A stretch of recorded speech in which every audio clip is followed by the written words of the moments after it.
Well, Impact SE is a research institute that looks at standards of peace and tolerance in textbooks across the Middle East, across the MENA region, the Middle East and North Africa.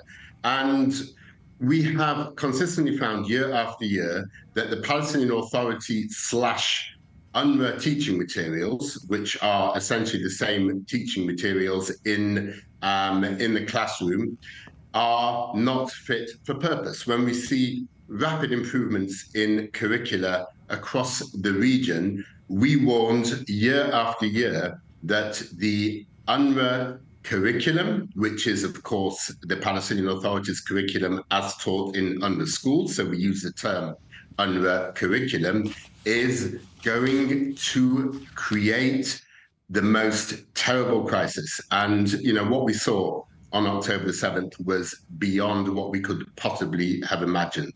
The murders, the rapes, the beheadings, the abductions of the young and the elderly.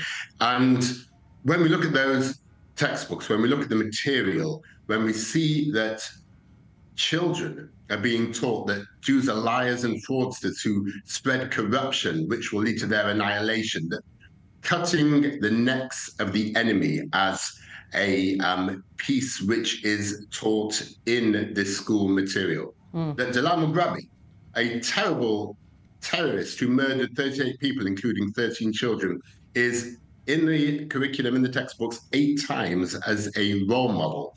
That dying is preferable to living, that becoming a martyr will be rewarded in heaven, that first graders, so you're talking about 6, 7-year-olds, are taught the alphabet by learning the words for attack and for martyr, and that 4th graders are taught addition by counting martyrs. We warned, as I said, year after year that this is intensely problematic. How have you been able to get access to?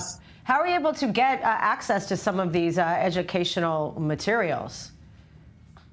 Well, the Palestinian Authority curriculum is readily available. It is one of the many, many curricula that we look at in the MENA region, and that is a curricula which UNRWA, by its own admission, teaches. So not hard at all to make the connection. But, as I said, not fit for purpose. Absolutely not. There was a reason, by the way, that the United States this weekend, within that very large financing bill that went through, blocked funding to UNRWA until the spring of 2025, when they're going to have another look. Now, that's 400 million, which was transferred by the US to UNRWA in 2023. Why?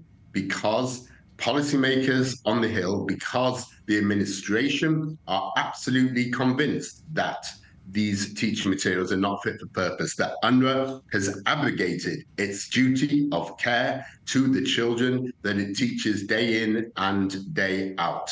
And, when we imagine that the majority of those 3,000 terrorists who stormed across the border on the 7th of October, who committed those terrible acts, probably went to UNRWA schools, because UNRWA ran most of the schools in Gaza. And we imagine we know what is in the textbooks. We make the connection between what they were indoctrinated to believe day after day and those appalling acts which they committed. Unfortunately, it is not difficult to make that horrible connection. So what's the real world consequences? How do we move forward? Are clear. So with that and all of this evidence that you've been able to glean, obviously we don't know a day after yet, but what can change? How could that change that this information is not part of the curriculum? Well, this is the incredibly important point now, Emily. We need to look to the future. We need to look forward. And the first thing I think we all need to be absolutely committed to is that these teaching materials can no longer be put on the desks of young people in Gaza and, frankly, anywhere else, including those UNRWA schools in the West Bank and the Palestinian Authority's own schools.